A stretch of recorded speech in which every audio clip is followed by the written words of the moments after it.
Knee pain విషయంలో నువ్వు ఇచ్చే స్టేట్మెంట్ ఐఎమ్ హెల్ప్లెస్, నేను నిస్సహాయుడిని, నువ్వు ఒప్పుకోవాలి ఎక్కడో చోట. అది ఎక్కడ ఒప్పుకోగలుగుతావు?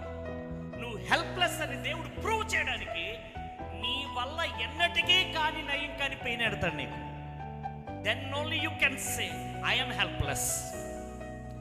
నేను నా భర్తను తిరిగి తెచ్చుకోలేదు, మా నాన్నగారిని తిరిగి తెచ్చుకోలేదు, మా అమ్మగారిని తిరిగి తెచ్చుకోలేదు, పోయిన నా జీవితంలోంచి వెళ్ళిపోయిన మనిషిని తిరిగి తెచ్చుకోలేను.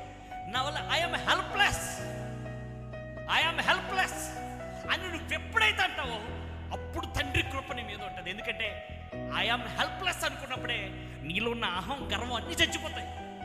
లేకపోతే సాతానులాగా నీలో గర్వం, నేను ఎంత దూరమైన ఏమైనా తెగిస్తాను. యవనస్తులు ప్రేమ వ్యవహారాలు చూస్తూ ఉంటారు, ఎంతైనా తెగించేస్తాను, ఏం ప్రాణాలైనా అర్పించేస్తాను, నన్ను కొట్టినా చంపినా ఏం చేసినా సరే నేను ఎంత దూరమైనా వెళ్తాను, ఈ విషయంలో చావనైనా చేస్తానంటారు. అది మనిషిలో ఉన్న యాటిట్యూడ్, గర్వం, అహం. అందుకని దేవుడు నిన్ను పరలోక రాజ్యం చేర్చాలంటే నువ్వు విరిగి నలగాలి. విరిగి నలగడం అంటే ఐ యామ్ హెల్ప్లెస్.